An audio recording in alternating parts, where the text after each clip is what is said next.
তাকে পরিহার করে দিলকে উজাড় করে সমস্যার উচ্চ আওয়াজে শুকরিয়া আদায় করি। সবাই বলি আলহামদুলিল্লাহ। লক্ষ্য করি দরুদ সালাম সে মহামানবের উপর, যিনি দীক্ষাগুরু, যিনি শিক্ষাগুরু, যিনি সৃষ্টিকুলের সর্দার, বিশ্বজগতের গৌরব, যেই রসুলের কারণে আল্লাহ তাআলা আমাদের এত ইজ্জত মর্যাদা সম্মান দান করলেন। আমরা সবাই সে নবীজির উপরে মহাব্বতের সাথে ভক্তি নিয়ে দরুদ পড়ি। সবাই বলি সাল্লাল্লাহু আলাইহি ওয়াসাল্লাম। সম্মানিত উপস্থিতি, আপনারা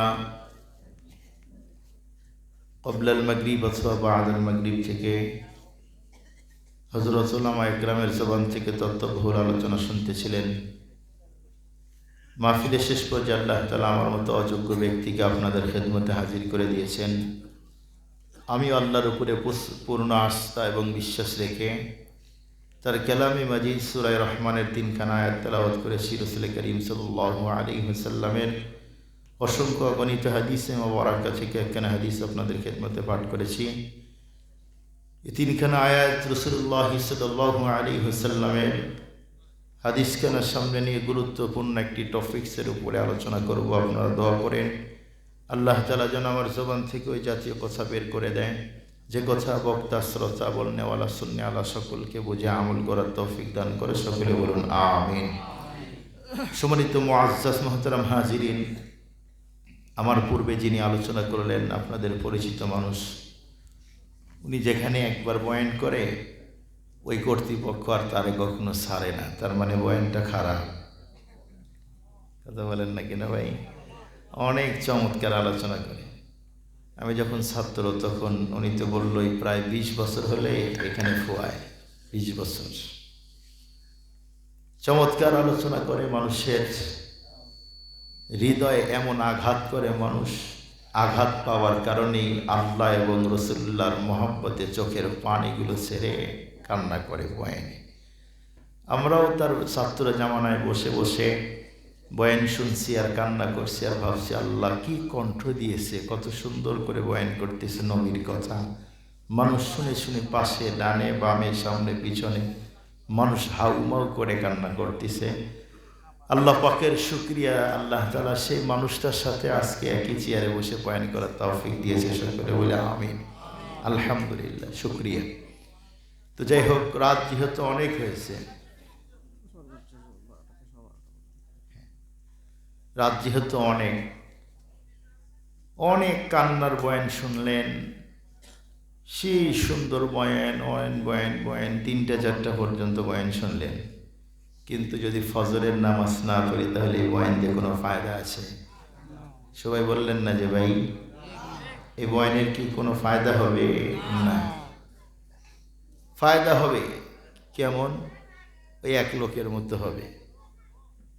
জামাতে নামাজ পড়লে ফায়দা, কিন্তু অজু করতে করতে করতে করতে করতে ওর জামাতই শেষ, ওর অজুই হচ্ছে না, অজুই শেষ হচ্ছে না। খুব ভালো করে বুঝবেন। এই জন্য অল্প টাইম, সর্বোচ্চ 1 ঘন্টা বয়ান করবো ইনশাআল্লাহ। আমি আজকে আপনাদের খেদমতে একটা গুরুত্বপূর্ণ সাবজেক্টে আলোচনা করব। এটা হলো আদর্শ মানব গঠনে কোরআনে পাকের শিক্ষা। এই সাবজেক্টটা সত্যি অত্যন্ত গুরুত্বপূর্ণ। এই সাবজেক্টের উপরে আজকে আমার বয়ান করার টার্গেট 3টা। এই টপিক্সের উপরে টার্গেট 3টা। নাম্বার 1, আজকের যেহেতু মাহফিলটা মাদ্রাসা কেন্দ্রিক, এই জন্য আলোচনাটা মাদ্রাসা সংক্রান্ত হওয়ায় আজকের বয়ানের তাগাদ। 2 নাম্বার, আপনারা বলুন, দিন যত গড়তেছে পৃথিবীতে মানুষের সংখ্যা বাড়তেছে না কমতেছে? এতগুলা মানুষ মোরার মতো আওয়াজ দিতেছেন কে ভাই? সবাই বলুন, বাড়তেছে না কমতেছে? আরো জোরে আওয়াজ দিয়ে বলেন, বাড়তেছে না কমতেছে? বাড়তেছে। পৃথিবীতে মানুষের সংখ্যা এখন অনেক বেশি। সারা দুনিয়াতে এখন মানুষ আছে অনেক, কিন্তু এক শ্রেণীর মানুষ এখন খুঁজে পাওয়া যায় না। সেটি হচ্ছে আদর্শ গুণগত মানুষ। এখন তামাম দুনিয়াতে অভাব।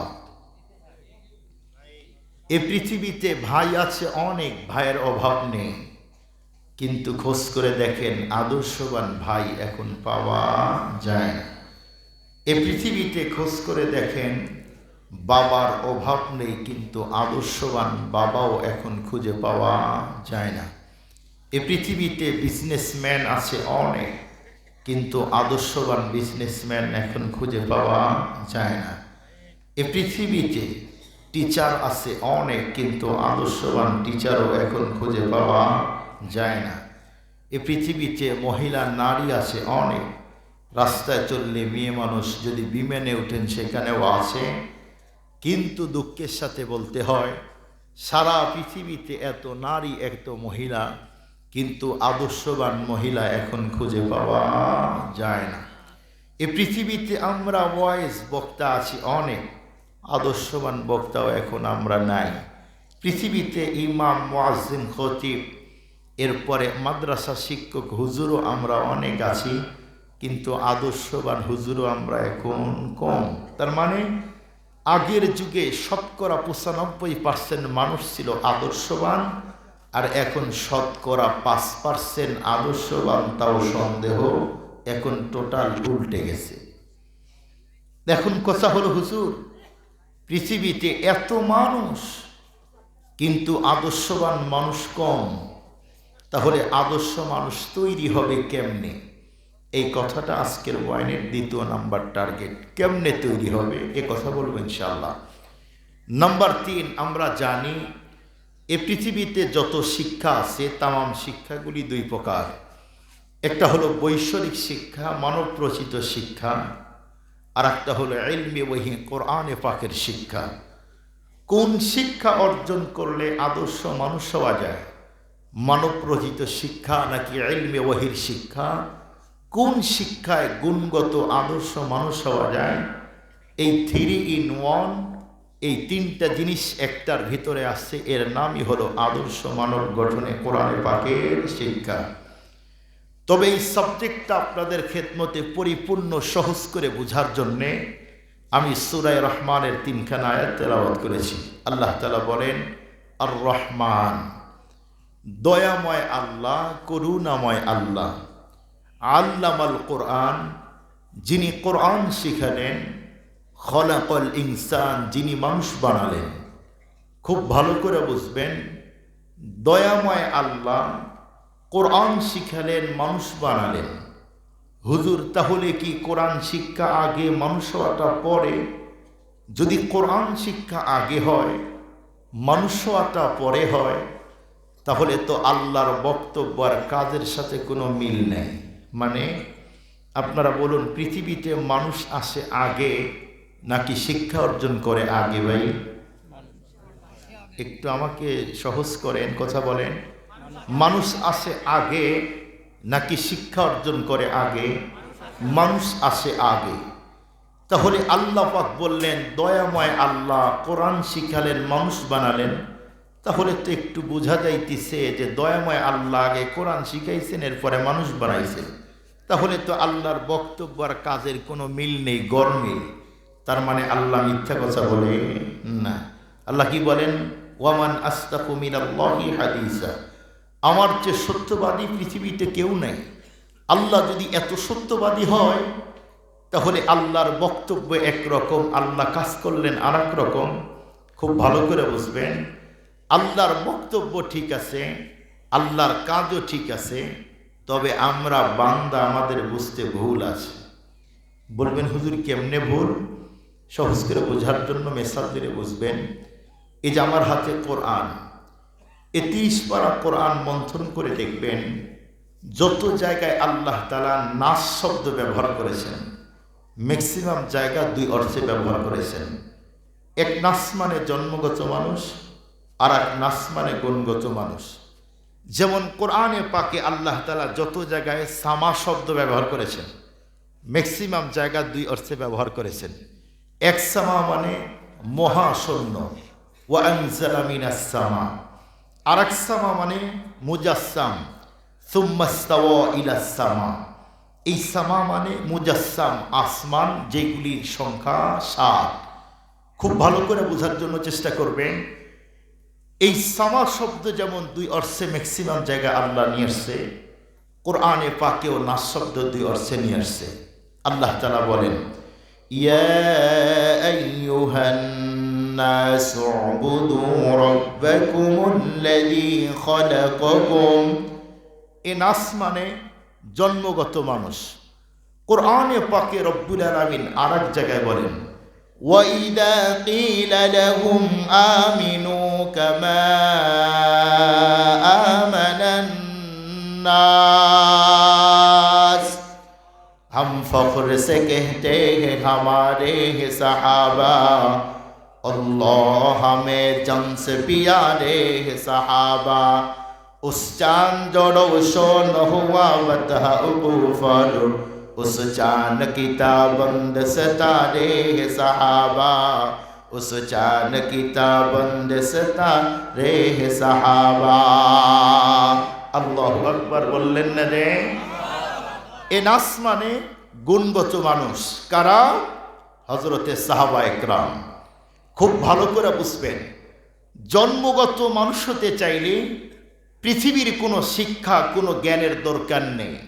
মায়ের উদর থেকে দুনিয়াতে আসলেই জন্মগত মানুষ হওয়া যায়। তবে গুণগত আদর্শবান মানুষ হতে চাইলে ইলমি ওহী কোরআনে পাকের শিক্ষা ছাড়া কখনো কোনো অবস্থাতে গুণগত আদর্শ মানুষ হওয়া যায় না। এটা তো আমার দাবি। দলিল কি? খুব ভালো করে বুঝবেন। অনেক মানুষ প্রশ্ন করতে পারেন যে হুজুর এটা কি বললেন, তার মানে আপার শিক্ষা শিক্ষিত হলে প্রযুক্তি সায়েন্স আর্টস কমার্স আর ফিজিক্সের জ্ঞান অর্জন করলে আদর্শ গুণগত মানুষ হওয়া যায় না? অবশ্যই মানুষ হওয়া যায়, এই শিক্ষা দিয়ে গুণগত মানুষ হওয়া যায় না। যদি বলেন দলিল দেন, আমার কাছে দলিল আছে, অ্যাভেলেবেল আছে, ইনশাআল্লাহ সব দিতে পারবো। তবে আপনাদেরকে বোঝানোর জন্য দুই একটা মিসাল দেই। আপনারা বলুন, আমাদের নবী যেই যুগে জন্মগ্রহণ করেছিল সেই যুগকে কোন যুগ বলা হয়? জাহিলিয়াতের যুগ, মূর্খতার যুগ, অজ্ঞতার যুগ। জিজ্ঞেস করতে চাই, নবী যেই যুগে জন্মগ্রহণ করেছিলেন সেই যুগে কি শিক্ষা সাহিত্যিকতা জ্ঞান চর্চা ছিল না? ছিল। সেই যুগের মানুষ পৃথিবীতে এমনও কিছু থিওরি উদ্ভাবন করে গেছেন, বর্তমান যুগের মেডিকেল সায়েন্স যারা গবেষণা করে, যারা চিকিৎসা বিজ্ঞানে তামাম দুনিয়াকে বারবার অবাক করে গোল্ড মেডেল নিতেছে, ওরা সেই যুগের মানুষের অনেক চিকিৎসার থিওরি গ্রহণ করে এই যুগের মানুষ তারা পুরস্কার নিতেছে, মানুষের কাছে প্রশংসায় পঞ্চমুখ হচ্ছে। সেই যুগের মানুষ শিক্ষা ছিল, সাহিত্যিকতা ছিল, জ্ঞান চর্চা ছিল। এরপরেও সেই যুগের মানুষদেরকে মূর্খ বলা হয় কেন? জাহেল বলা হয় কেন? অজ্ঞ বলা হয় কেন? খুব ভালো করে বুঝবেন সেই যুগের মানুষ কি পরিমাণ শিক্ষিত ছিল। একটা মিসাল দিলে আপনারা সহজ করে বুঝবেন। আমরা জানি আমাদের দেশে মাননীয় প্রধানমন্ত্রী বিভিন্ন প্রতিষ্ঠানে বই পাঠায়, যেমন প্রাইমারিতে প্রাইমারির বই পাঠায়, হাই সেকশনে হাই সেকশনের বই পাঠায়, কলেজে কলেজের বই পাঠায়, ইউনিভার্সিটিতে ইউনিভার্সিটির বই পাঠায়। প্রাইমারিতে যেই বই পাঠায় বইটাই প্রমাণ করে ছাত্রগুলি প্রাইমারি লেভেলে। হাই স্কুলে যে বইগুলি পাঠায় বইটাই প্রমাণ করে ছাত্রগুলি হাই স্কুল লেভেলে। কলেজে যেই বইগুলি পাঠায় বইটাই প্রমাণ করে ছাত্রগুলি কলেজ লেভেলের। ইউনিভার্সিটিতে যেই বইগুলি পাঠায় বইটাই প্রমাণ করে ছাত্রগুলি ইউনিভার্সিটি লেভেলের। সেই যুগের মানুষের কাছে কোরআনের মতো এমন সাহিত্যিকপূর্ণ কিতাব নাজিল হওয়াটাই প্রমাণ করে সেই যুগের মানুষ ছিল জ্ঞান চর্চায় নাম্বার ওয়ান। ওরা যদি মূর্খ হতো, অজ্ঞ হতো, জাহেল হতো, তাহলে ওদের কাছে এমন সাহিত্যিকপূর্ণ কিতাব আল্লাহ নাজিল করত না। কোরআনে পাকের মতো কিতাব নাজিল হওয়াটাই প্রমাণ করে সেই যুগের মানুষ জ্ঞান চর্চা শিক্ষা ছিল নাম্বার ওয়ান। এরপরে তাদেরকে মূর্খ বলা হয় কেন?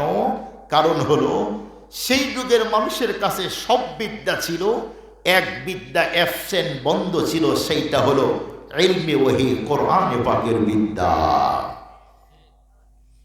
সেই যুগের কিতাব, সেই যুগের টিচার দিয়ে সেই যুগের মানুষ জাহেল, মূর্খ, অজ্ঞ, জাহিলিয়াতের যুগ ছিল। সেই যুগে নতুন একজন শিক্ষক নতুন একটা সিলেবাস, নতুন একটা কিতাব যখন আল্লাহ পাক পাঠালেন, সেই যুগের মানুষ ওই শিক্ষা পরিবর্তন করে নতুন একটা শিক্ষার নতুন এক টিচারকে মেনে যখন সেই শিক্ষকের থিওরি এবং তার কথা মতো চলা শুরু করলো, আল্লাহ পাক রব্বুল আলামিন ওই যুগের মানুষদেরকে আদর্শ এবং আদর্শর মডেল হিসাবে তৈরি করে দেয়। সেই যুগের মানুষকে আদর্শ মানুষের ঘোষণা আল্লাহ দেয়। সেই যুগের মানুষ, আপনার লম্বা কথা বলতে চাই না, সহজ করে 2-4টা কথা বলবো। নবী আলাইহিসসালাতু ওয়াসসালাম খুব ভালো করে বুঝবেন, যখন বললেন যে 73 দল হবে, এটার ব্যাপারে অনেক লম্বা কথা আছে। সাহাবা একরামকে নিয়ে বললেন যে আরো একটা দল বাড়বে, 72 আছে, আরো এক দল। সাহাবা একরাম বললেন, নবীজি তাহলে আমরা কোন দলে? সাহাবা একরাম পেরেশান।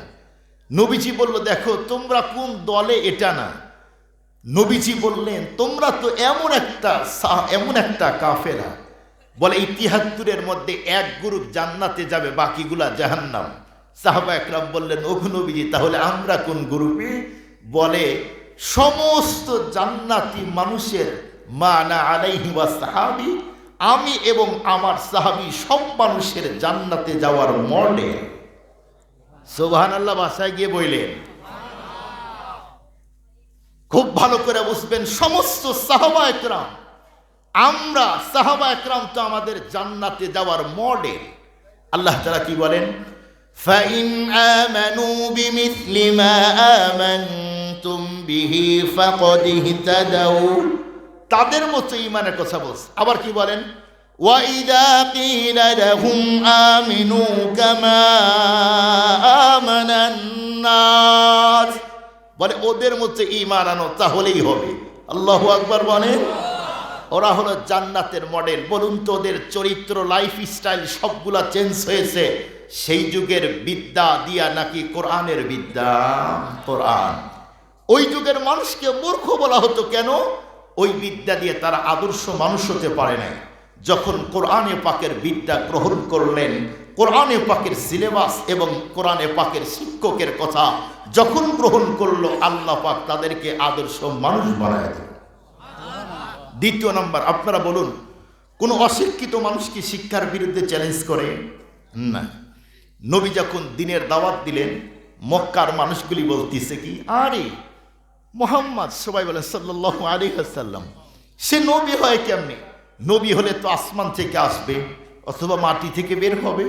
আমরা বিয়ে করি, সেও বিয়ে করে, আমাদের বাচ্চা আছে, তারও বাচ্চা আছে, আমরা বাজারে যাই, সেও যায়, আমরা টয়লেটে যাই, সেও টয়লেটে যায়, সে নবী হয় কেমনে?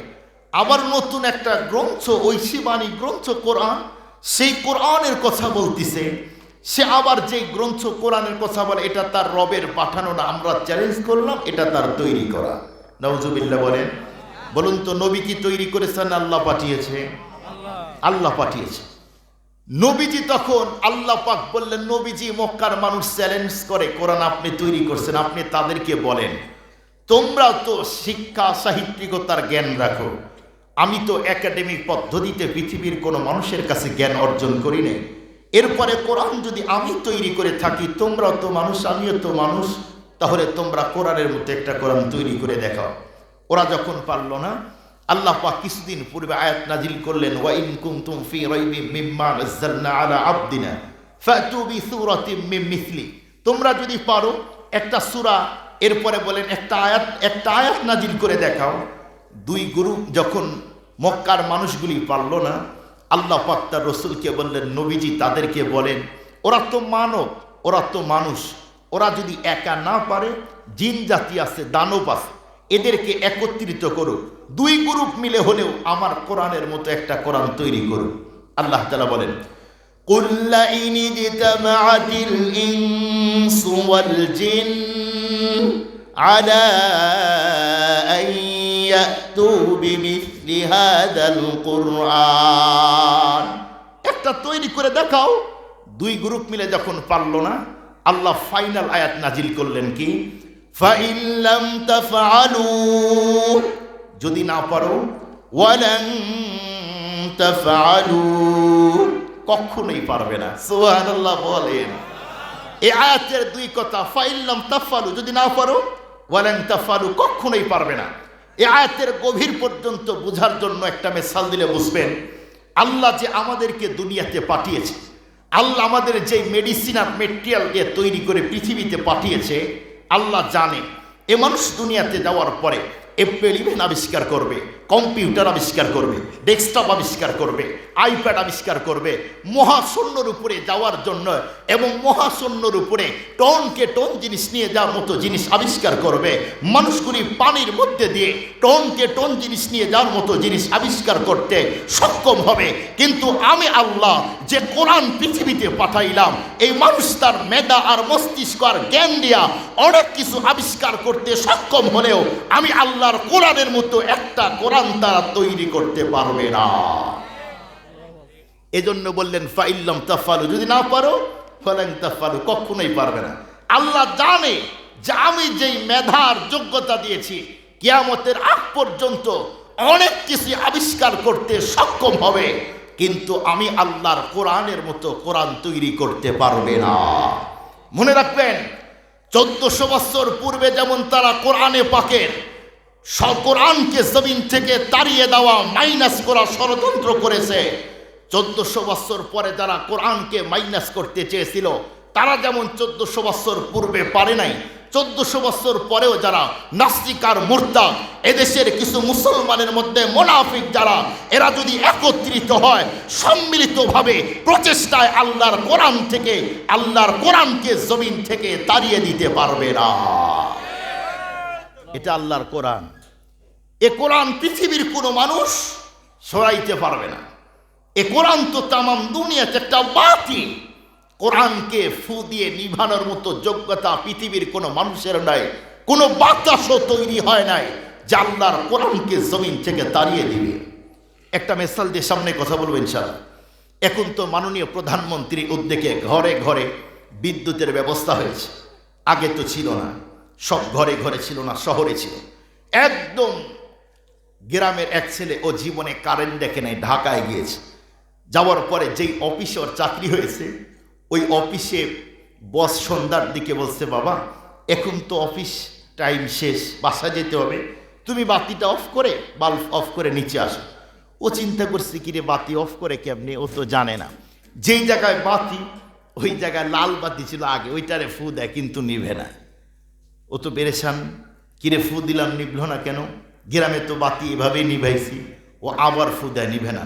অনেক চেষ্টা যখন পারলো না, বস চিন্তা করে এত টাইম তো লাগার কথা না, সুইচে চাপ দিবে, বন্ধ হবে, দরজা বন্ধ করে নিচে আসবে, অল্প টাইম। কিন্তু অনেক টাইম পাস হয়ে গেল। বস নিচ থেকে উপরে আসার পরে দোতলায় দেখে ও একটা বিশাল বড় চেয়ার আছে, চেয়ারের উপরে দাঁড়ায় যেই জায়গায় বাতি ওই জায়গায় ফু দেয়। বস বলে, কিরে পাগল, এইভাবে বাতি কি নিভে? বলে, স্যার গ্রামে তো এইভাবেই বাতি নিভাইছি। বলে, গ্রামের বাতি আর এই বাতি এক না বাবা, ওটা তো কুপি বাতি, ল্যাম্প ছিল, ফু দিলে নিভে যায়। এই বাতি নিভাইতে চাইলে সুইচে টিপ দিতে হয়। বলে, স্যার তাই? বলে, হ্যাঁ। বলে, একটু দেখান। যখন সুইচে চাপ দেয় বাতি বন্ধ হয়। ও তো অবাক, ও বিস্মিত হয়ে চেয়ে আসে, স্যার দিকে আবার চাপ দেন। আবার যখন চাপ দেয় আবার তখন বাতি জ্বলে, আবার যখন চাপ দেয় আবার তখন বাতি নিভে, আবার যখন দেয় আবার তখন জ্বলে। মনে রাখবেন, কোরআন হলো তামাম দুনিয়াতে বাতি। এই বাতির সুইচ হলো আল্লাহর আরশে। কেউ যদি কোরআনের এই বাতিটাকে নিভাইতে চায়, আল্লাহর আরশে গিয়ে সুইচে টিপ দিতে হয়। এছাড়া কখনো কোরআনের এই বাতিকে ফু দিয়ে পৃথিবীর কোনো নাস্তিকার মুরতাদ কখনো নিভাইতে পারবে না। তোমার 14 পুরুষ পারে নাই, আর তুমি নিভাবা। Challenge, challenge. যেদিন থেকে কোরআন নাজিল হয়েছে সেদিন থেকে কোরআন পৃথিবীতে আজও বুক দান করে আছে। পৃথিবীর কোন নাস্তিকার মুরতাদ কোরআনের একটা সূরা, একটা আয়াত, একটা হরফ চুরি করতে পারে নাই। কেউ যদি চুরি করতে আসে, এদেশের হক্কানি রব্বানি ওলামায়ে কেরাম ময়দানে নেবে, তাদের জিহ্বা টান দিয়ে ছিঁড়ে ফেলবে। মুসলমান ভাইরা আমার কথাগুলি দিল দিয়ে বুঝবেন। এতক্ষণ পর্যন্ত আমি আপনাদেরকে শুধুমাত্র কেবলমাত্র একটা জিনিস বোঝানোর জন্য চেষ্টা করেছি, সেইটা হলো আল্লাহর পয়গম্বর বন্ধুরা আমার যেই যুগে জন্মগ্রহণ করেছিল সেইটা হলো মূর্খতার যুগ বন্ধুরা আমার, জাহিলিয়াতের যুগ। সেই যুগে মানুষের কাছে শিক্ষা ছিল, সাহিত্যিকতা, জ্ঞান ছিল। এর উপরেও সেই যুগের মানুষদেরকে মূর্খ আর জাহেল বলা হয় কেন? কারণ হলো সেই যুগের মানুষের কাছে সব বিদ্যা ছিল, কিন্তু তাদের কাছে ইলমে ওহী কোরআনের বিদ্যা ছিল না। সেই যুগে বন্ধুরা আমার 1400 বছর কোরআনের 1400 বছর পূর্বে কোরআনে পাকের বিদ্যা না থাকার কারণে সেই যুগের মানুষদেরকে যেমন জাহেল আর মূর্খ আর অজ্ঞ বলা হয়, 1400 বছর পরে বন্ধুরা আমার যারা কোরআনে পাকের শিক্ষাকে মাইনাস করে এ পৃথিবীতে সায়েন্স, আর্টস, কমার্স আর ফিজিক্সের বিদ্যা অর্জন করুক না কেন, ইলমে ওহীর বিদ্যাকে মাইনাস করলে সে কখনো কোনো অবস্থাতেই আদর্শ মানুষ হতে পারে না। যদি আমার কথা বুঝতে কষ্ট হয়, একটা মাত্র মিসাল দেই তাহলেই বুঝবেন। আমরা জানি বর্তমান পৃথিবীর ভিতর একটা দেশ আছে, সেইটা হলো আমেরিকা। এই আমেরিকার অ্যাসেম্বলিতে তাদের রুলসের মাধ্যমে এমন একটা বিল পাস করলো, সেইটা হলো সমকামিতার বিল। খুব ভালো করে বুঝবেন, সমকামিতা হলো একজন পুরুষ আর একজন পুরুষের সাথে যৌনাচার করবে, একজন মহিলা আর একজন মহিলার সাথে যৌনাচার করবে। আপনারা বুঝে থাকলে বলুন তো দেখি, যারা এই বিল পাস করলো এইটা কি মানবতাবাদ নাকি পশুত্ববাদ? রব্বুল আলামিন এই জমিনে যত প্রাণীকুলকে সৃষ্টি করেছেন সবগুলা এক জোড়া তৈরি করেছে। যেমন আল্লাহ পাক রব্বুল আলামিন বন্ধুরা আমার মানুষ তৈরি করেছে এক জোড়া পুরুষ এবং নারী। আল্লাহ পাক বন্ধুরা আমার কুকুর তৈরি করেছে এক জোড়া পুরুষ এবং নারী। আল্লাহ পাক রব্বুল আলামিন এই জমিনের ভিতরে এক জোড়া বন্ধুরা আমার শৃগাল তৈরি করেছে পুরুষ এবং নারী। আল্লাহ পাক রব্বুল আলামিন এই জমিনে এক জোড়া গরু তৈরি করেছে পুরুষ এবং নারী। আপনারা বুঝে থাকলে বলেন, এই জমিনের বন্ধুরা আমার কোনো পুরুষ বন্ধুরা আমার কোনো পুরুষ শৃগাল তার জৈবিক চাহিদার জন্য আর একটা পুরুষ শৃগাল চয়েস করে না মহিলাটা? কথা বলেন না কেন ভাই? এই জমিনের যত পুরুষ শৃগাল আছে তার জৈবিক চাহিদার জন্য কখনো কোনো অবস্থাতে আর একটা পুরুষ শৃগালকে বন্ধুরা আমার চয়েস করে না। এই জমিনের যত কুকুর আছে পুরুষ কুকুর তার জৈবিক চাহিদার জন্য আর একটা পুরুষ কুকুর চয়েস করে না, চয়েস করে মহিলাটা। ঠিক না বেঠিক ভাই? পৃথিবীর কোনো কুকুর দেখাইতে পারবেন পুরুষ কুকুর তার জৈবিক চাহিদার জন্য আর একটা পুরুষ কুকুর চয়েস করছে না, মহিলাটা? তার মানে হলো আমাদের দেশের কুকুরের যেই চরিত্র ভালো সুন্দর, আমাদের দেশের কুকুরের চেয়েও আমেরিকার শিক্ষিত মানুষের চরিত্র আরো খারাপ। ওরাই বিল পাস করলো কেন? ওরা কি মূর্খ? ওরা কি অজ্ঞ? ওরা কি রিক্সা চালায়? ওরা কি সিএনজি চালায়? ওরা কি গাড়ি চালায়? নো, ওরা তামাম দুনিয়াকে নিয়ন্ত্রণ করে। এরপরে পশুত্ববাদের বিল পাস করলো কেন? প্রযুক্তির এ যুগে তারা তো নাম্বার ওয়ান। এরপরেও পশুত্ববাদের বিল পাস করলো একটাই কারণ, সেইটা ওদের কাছে সব বিদ্যা আছে, কিন্তু ওদের কাছে এই বিদ্যা ইলমে ওহী কোরআনে পাকের বিদ্যা নাই। এই জন্য সারা দুনিয়ার মানুষদেরকে এখন সমকামিতার দিকে তারা আহ্বান করতেছে। নাউজুবিল্লাহ বলেন, নাউজুবিল্লাহ বলেন। ট্রান্সজেন্ডারের মতো সিরিয়াস একটা অপরাধের এই জিনিসটা ওরা দুনিয়াতে এখন বাস্তবায়ন করতে চায়। সেদিন তো একজন খ্রিস্টান বলেছে, আমরা তামাম দুনিয়াকে নতুন করে সুন্দর করে সাজাইতে চাই, কিন্তু পৃথিবীতে 4500 ধর্ম, এর ভিতরে এক ধর্মের মানুষ বাধা, সেইটা হলো মুসলমান এবং তাদের কোরআন। মনে রাখবেন, কোরআনুল কারীম এমন একটা কিতাব, এমন একটা ম্যাগনেট, কিতাবুন আনজালনাহু ইলাইক লিতুখরিজান নাসা মিনাজ যুলুমাতি ইলান নূর। ওগো রাসূল, এই কিতাব কোরআন নাজিল করেছে অন্ধকারের মানুষদেরকে আলোর পথ দেখানোর জন্য, সিরাতে মুস্তাকিমের পথ দেখানোর জন্য কোরআন নাজিল করা। খুব ভালো করে বুঝবেন, আজকে যারা কোরআন থেকে দূরে তারা কি সিরাতে মুস্তাকিমের পথে না অন্যদিকে? কথা বলেন না কেন ভাই? খুব ভালো করে বুঝবেন, কোরআন তো এমন একটা ম্যাগনেট, এ কোরআন যেই ধরবে আল্লাহ তার জীবন পরিবর্তন করে দিবে। সুবহানাল্লাহ বলেন। আপনাদেরকে সহজ করে বোঝার জন্য একটা ঘটনা বলি, তাহলে বুঝবেন কোরআন কিভাবে মানুষের জীবন পরিবর্তন করে দেয়। একটা ঘটনা বললেই বুঝবেন। নবী যখন দ্বীনের দাওয়াত দিলেন মক্কায়, সেই সময় মক্কার মানুষগুলি নবীকে হত্যা করার প্ল্যান করলো। মক্কার যত ভিলেন ছিল, যারা মানুষকে গুম আর খুন করত, এদেরকে একদিন ডাকা হলো। সেই সময় মক্কার বিগ বস বলল, দেখো, তোমরা যদি আব্দুল্লাহর ছেলেকে মারতে পারো তাহলে তোমাদেরকে পুরস্কার দেব। মক্কার সব মানুষ, যুবকগুলি মাথা নিচের দিকে নুয়ে দিল। কেন? ওরা জানে আব্দুল্লাহর ছেলে মোহাম্মদের চেয়ে মক্কায় অনুপম চরিত্রের আর কোনো মানুষ নেই। সমস্ত যুবক মাথা নিচের দিকে দিয়ে আসে যে আমরা এই লোকটাকে মারতে পারবো না, যদি একে মারি আসমান থেকে কোনো গজব এসে আমাদের শেষ করে দিবে। কিন্তু একজন যুবক বুক টান করে আসেন, উনি হলেন খাত্তাবের ছেলে হযরতে ওমর ফারুক রাদিয়াল্লাহু তাআলা আনহু। তখন ইসলাম গ্রহণ করেন। উনি বলল, বিগ বস, মক্কার কোনো মানুষ যদি না পারে, আমি পারবো এ কাজ করতে। বলুন, নবীর চেয়ে পৃথিবীটার সুন্দর চরিত্রবান মানুষ কেউ হয়? সবাই বললেন না যে ভাই, নবীর চেয়ে সুন্দর এবং চরিত্রবান কেউ হয়? এত অনুপম চরিত্রওয়ালা মানুষটাকে যেই ফারুক আজম হত্যা করার জন্য যায়, এর চেয়েও কি বড় ভিলেন সন্ত্রাস আর কেউ হয় না? ভিলেন মানুষটা সেই যুগের জ্ঞান ছিল, টিচারও ছিল, এরপরে তার লাইফ স্টাইল চেঞ্জ হয় নাই, আদর্শ মানুষ হয় নাই।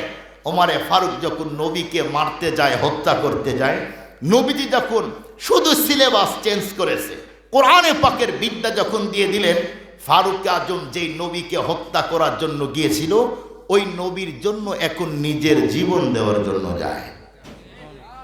যেই ফারুক আজম মানুষের রক্ত পান করার পাগল, সেই ফারুক আজম এখন মানুষকে রক্ত দেওয়ার পাগল। সুবহানাল্লাহ বলেন। ফারুক আজম কি পরিমাণ মানুষের সেবা করেছেন, জীবন চেঞ্জ করেছে। একটা ঘটনা বলি, বুঝবেন। ওমর ফারুক রাদিয়াল্লাহু তাআলা যেদিন খেলাফত পেলেন, যেদিন থেকে, ওই দিন থেকে রাত্রে আর দিনে শুধু মজায় ঘুমাইতেন, আরাম করতেন এমন না। মুসলমান ভাইরা আমার কথাগুলি দিল দিয়ে বুঝবেন। ফারুক আজম রাদিয়াল্লাহু তাআলা আনহু, উনি যেদিন থেকে খলিফা হয়েছে, সেই দিন থেকে কোনো অবস্থাতে আরামের মধ্যে ঘুমাইতেন বন্ধুরা আমার, এমনটি না। এশারের নামাজগুলি আদায় করে বন্ধুরা আমার পুরা রাজ্যের ভিতরে ঘুরে ঘুরে দেখত, এই রাজ্যের ভিতরে একজন মানুষ যদি ক্ষুধার কারণে, কষ্টের কারণে যদি মারা যায়, আর কিয়ামতের দিন যদি এই লোকটা আল্লাহর দরবারে আমার বিরুদ্ধে কেস করে দেয়, কোনো অবস্থাতেই আমি ওমরে ফারুক আল্লাহর দরবারে বন্ধুরা আমার দাঁড়ায়া কথা বলার যোগ্যতা নাই। ফারুক আজম এই জন্য রাতের অন্ধকারে একা একা, সিকিউরিটি কোনো গার্ড নাই, একা একা রাস্তার ভিতরে চলতিছে। এমন মুহূর্তে বন্ধুরা আমার দেখবেন, আমাদের দেশের ভিতরে অনেক মানুষ এমন আছে যেই মানুষগুলি গান শুনতে চয়েস করে, গানকে সাংঘাতিক মহব্বত করে, অনেকগুলি গান তার মুখস্থ আছে। এই মানুষগুলি বন্ধুরা আমার যখন রাস্তার ভিতরে চলে, সেই মুহূর্তে গুনগুন গুনগুন করে, বলুন তো দেখি, গান গায় কি গায় না? কিন্তু যেই মানুষের অন্তরের ভিতরে ফুলফিল আল্লাহ এবং রাসূলুল্লাহর মহব্বত, ওই মানুষগুলি কখনো গুনগুন গুনগুন করে গান গায় না। ফারুক আজমের অন্তরের ভিতরে তো আল্লাহ পাকের মহব্বত এবং বন্ধুরা আমার রাসূলুল্লাহর মহব্বত আছে। এই জন্য ফারুক আজম বন্ধুরা আমার রাতের অন্ধকারে একা একা চলে, সেই মুহূর্তে গুনগুন গুনগুন করে জিকির করে, আল্লাহু আল্লাহ আল্লাহু আল্লাহ अल्लाहु अल्लाह अगर खाहम करा दे दिल बगुयम जानमी आबम वगर जाए सवत पैदा तोरा तन्हा नमी आबम वगर आबम तोरा तन्हा वहम सावत जाए पैदा बखुशी गम कुनम खुदरा वमन खुदरा नमी दानम इसके अव्वल दर दिले माशूक पैदा मी सवद तान सूजद शम्अ कई परवान सैदा मी सवद जो जलाता है किसी को वो भी जलता है जरूर शमा भी जल जाते हैं परवान जल जाने के बाद। फारूक आजम बंधुर आमार आल्लाहर जिकिर करार रास्ता चले, एमन मुहूर्ते रातेर अंधकारे तमाम दुनिया एकदम स्तब्ध, बिराजमान कोनो आवाज नाई बंधुरा आमार, सुनसान नीरबता। সেই মুহূর্তে বন্ধুরা আমার ছোট্ট ছোট্ট বাচ্চাদের কান্নার আওয়াজগুলি ঢুকে যায়। সেই মুহূর্তে ফারুক আজম বন্ধুরা আমার যখন রাস্তায় থমকে দাঁড়িয়ে গেল, উনি ভাবতেছে কিরে কোন দিক থেকে বাচ্চাদের আওয়াজ আসে, এটা বন্ধুরা আমার এখন নির্ণয় করা দরকার। ফারুক আজম রাতের অন্ধকারে যখন আওয়াজটা বুঝতেই পারে না, এক পর্যায়ে একটা মহল্লার ভিতরে ঢুকলো। ঢুকার পরে উনি বুঝতে পারলো এই মহল্লার ভিতর থেকেই তো বাচ্চাদের আওয়াজ। সেই মুহূর্তে বন্ধুরা আমার যেই বাড়ির ভিতর থেকে বাচ্চাদের আওয়াজগুলি আসে, ফারুক আজম সেই বাড়ির বন্ধুরা আমার গেটের সামনে দাঁড়িয়ে গেল। ছোট্ট ছোট্ট বাচ্চাগুলি চোখের পানিগুলি ছেড়ে তখন কান্না করে, আর মাকে ডেকে বলছে, মা আজ থেকে বন্ধুরা আমার প্রায় 3 দিন হলে আমাদের পেটের ভিতরে পানি ছাড়া অন্য কোনো খাবার এখন পর্যন্ত যায় না। মাগো আজকেই তুমি যদি আমাদের জন্য খাবার তৈরি না করো, আজ থেকে প্রায় 3 দিন হয়ে গেল, এখন পর্যন্ত পানি ছাড়া পেটে অন্য খাবার যায় নাই। আজকেই তুমি যদি আমাদের জন্য খাবারগুলি তৈরি না করো, আজ থেকে 1 বছর পূর্বে যেমন আমাদের আব্বু আমাদের রেখে রণাঙ্গনে শহীদের পেয়ালা পান করে আল্লাহ পাকের জান্নাতে চলে গেছে, আমরাও ক্ষুধার কারণে কিন্তু আমাদের বাবার কাছে চলে যাব। আমরা যদি মরে যাই আমরা তো বাবার কাছেই চলে যাব। মা আজকে আমাদের জন্য খাবার তৈরি করো। সেই মুহূর্তে মহিলা বন্ধুরা আমার বাচ্চাদেরকে তখন ডেকে বলছে, বাবা একটু তোমরা শান্ত হও। এক পর্যায়ে মহিলা ঘরের ভিতর থেকে বন্ধুরা আমার পাতিল নিল। পাতিল নেওয়ার পরে পাতিলের ভিতরে পানি দিয়ে সেই মুহূর্তে মহিলা পাতিলটা বন্ধুরা আমার চুলার উপরে উঠাইলো। চুলার উপরে দেওয়ার পরে পাতিলকে তখন লক্ষ্য করে ডেকে বলছে, পাতিল তুমি আল্লাহর হুকমে খাবারগুলি তৈরি করে দাও।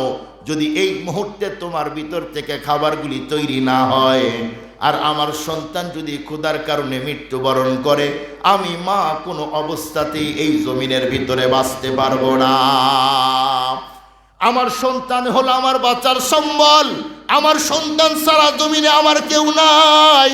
এমন ভাবে মহিলা কান্না করতেছে। এক পর্যায়ে ফারুক আজম বন্ধুরা আমার যখন ঘরের ভিতরে বাড়িতে ঢুকলো, ঢোকার পরে মহিলাকে ডেকে বলছে, মা আমি জানতে চাই, বলো তোমার সন্তানকে খাবার দেওয়ার মতো কি তোমাদের বাড়িতে কোনো খাবার নাই? সেই মুহূর্তে মহিলা ডেকে বলছে, বাবা আমি আমার দুঃখ আর কষ্টের কথা কারে বলবো? তোমারে তো চিনি না, তোমাকে তো বন্ধুরা আমার কখনোই দেখি নাই। সেই মুহূর্তে ফারুক আজম তখন ডেকে বলছে, মাগো আমি একজন মুসাফির আল্লাহ পাকের বান্দা, মানুষের উপকার করাই হলো আমার পেশা আর ধান্দা। সেই মুহূর্তে ফারুক আজমকে ডেকে বলছে, বাবা শুনো, বর্তমানের যেই খলিফা, এই খলিফা হলো জালিম। প্রায় 1 বছর হয়ে গেল, এখন পর্যন্ত আমার এবং আমার সন্তানের খবর নিল না। 1 বছর হয়ে গেল, আমার ক্ষুধার্ত সন্তান প্রায় 3 দিন ধরে কোনো খাবার এখন পর্যন্ত খায় নাই। আমার সন্তানগুলি বন্ধুরা আমার বেঁচে থাকার সম্বল। এই জালেম ওমর এখন পর্যন্ত আমাদের বন্ধুরা আমার খবরগুলি নেয় নাই। এমন কথা বলতেছে, আর বন্ধুরা আমার ফারুকে আজমের কাছে তখন দুঃখ আর কষ্টের কথা বলে দেয়।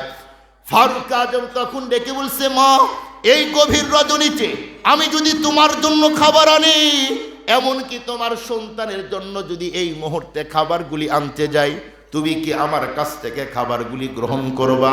সেই মুহূর্তে ডেকে বলছে, বাবা তুমি যদি আমার জন্য খাবার আনো, তাহলে তো আমার কপাল বন্ধুরা আমার ভাগ্যের ব্যাপার, আমার তো আনন্দের কারণ। যাও বাবা যাও, আজকে আমার সন্তানের জন্য একটু খাবার দাও। এক পর্যায়ে ফারুক আজম রাদিয়াল্লাহু তাআলা সেখান থেকে হাঁটি হাঁটি পা পা করে রাতের অন্ধকারে বন্ধুরা আমার যখন বাড়িতে গেল, সেখান থেকে বাইতুল মালে যাওয়ার পরে গোলামকে তখন ডেকে বলছে, গোলাম এই মুহূর্তেই তুমি বাইতুল মালের বন্ধুরা আমার গেটটা ওপেন করে দাও। মুসলমান ভাইরা আমার কথাগুলা দিল দিয়া বুঝবেন। সেই মুহূর্তে আসলাম ফারুক আজম বন্ধুরা আমার যখন বলল, গোলাম এই মুহূর্তেই তুমি বাইতুল মালের গেটটা খুলে দাও। গোলাম যেই মুহূর্তে বন্ধুরা আমার বাইতুল মালের গেটটা খুলে দিয়েছে, ফারুক আজম তখন ডেকে বলছে, তুমি এই মুহূর্তে এখান থেকে একটা আটার বস্তা আমার পিঠে উঠিয়ে দাও। ফারুক আজম থেকে তখন গোলাম ডেকে বলছে, আমিরুল মুমিনিন, আপনি হলেন খলিফা, আমি হলাম গোলাম, আপনি আমারে অর্ডার করবেন, যত দূর পর্যন্ত নিয়ে যেতে হয় তত দূর পর্যন্ত আমি বন্ধুরা আমার আটার বস্তাগুলো নিয়ে যাব, কিন্তু আপনার পিঠে আমি আটার বস্তা দিতে পারি না।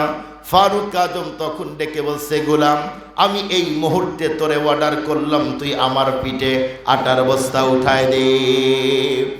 গোলাম তখন ডেকে বলছে, আমিরুল মুমিনিন, এতদিন পর্যন্ত আপনার সাথে আছি, আমি কখনো আপনার কোনো কাজের অবাধ্য হই নাই, আজকে আমি কোনো অবস্থাতে আপনার পিঠের উপর আটার বস্তাগুলি দিতে পারবো না। ফারুক আজম ডেকে বলছে, গোলাম, তুই আমার পিঠে আটার বস্তা দে। যখন কোনো অবস্থাতেই বন্ধুরা আমার আটার বস্তা দিতে চাই না, ফারুক আজম তখন ডেকে বলছে, গোলাম, তুই আমার কাছে প্রতিশ্রুতি দে, কিয়ামতের দিন যেই দিন রব্বুল আলামিন গুনার বোঝাগুলো আমার ঘাড়ে দিবে, সেই দিন তুই যদি আমার গুনার বোঝাগুলো নিতে চাস, আজকে তোর পিঠে আমি আটার বস্তা উঠিয়ে দিব। সেই মুহূর্তে বন্ধুরা আমার গোলাম মাথা নিচের দিকে নোয়া দিল। ফারুক আজম ডেকে বলছে, গোলাম, আমি বুঝতে পেরেছি তুই দুনিয়াতে উপকার করতে চাস, কিন্তু পরকালে না, এই জন্য তোর আমি পিঠের উপরে আটার বস্তাগুলি দিতে চাই না। এক পর্যায়ে ফারুক আজমের পিঠের উপরে যখন আটার বস্তা দেওয়া হলো, ফারুক আজম বন্ধুরা আমার আটার বস্তাগুলি নিয়ে যখন রওনা দিয়েছে, পিছন দিক থেকে একজন মানুষ যদি লক্ষ্য করে দেখে, ওই লোকটা বলতে বাধ্য হবে, মদিনার ভিতরে এসেছে বন্ধুরা আমার অসহায় মানুষ মনে হয় কেউ নাই। আল্লাহু আকবার বলেন, আল্লাহু আকবার। বর্তমান পৃথিবীর 64 রাষ্ট্র এক জায়গায় করলে যত বড় হয়, তত বড় রাজ্যের খলিফা ছিলেন হযরত উমর ফারুক রাদিয়াল্লাহু তাআলা আনহু। এরপরেও রাতের অন্ধকারে কোনো সিকিউরিটি গার্ড নেই, গার্ড দেওয়া কেউ নাই, একা একা রাস্তা নিজের পিঠে আটার বস্তা দিয়ে যায়।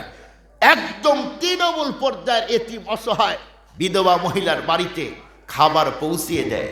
আমাদের দেশের গুলাও দেয়, তাই না ভাই? বাড়ি বাড়ি দেয় না কি? আপনারা জীবনও পান নাই, দেয় না, দেয় না। খুব ভালো করে বুঝবেন, লম্বা আলোচনা হবে না। ব্রিটিশরা যখন ভারতবর্ষে আসে, প্রায় 200 বছর শাসন করেছে। ব্রিটিশরা আসার পরে সব ধর্মের মানুষ এবং গ্রন্থের উপরে আক্রমণ করে, সব মানুষ ধাক্কা দেয়। ব্রিটিশরা তখন চিন্তা করে, কিরে, যেই কাজে যায় সেখানেই বাধা, কি করা যায়? লম্বা কথা, ওরা একটা মিটিং কল করলো, কি করে এদেশের সব মানুষের কাছে আমরা যাইতে পারবো, প্রতিটা মানুষের অন্তরে জায়গা পাবো।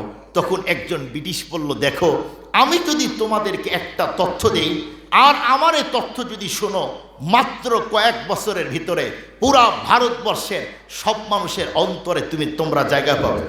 ওরা বলল অবাক হয়ে, বলো কি তুমি? বলে, হ্যাঁ। বলো, সে কে? তখন বলল, পৃথিবীর দ্বিতীয় খলিফা মুসলমানের, তার নামই হলো হযরত উমর ফারুক রাদিয়াল্লাহু তাআলা।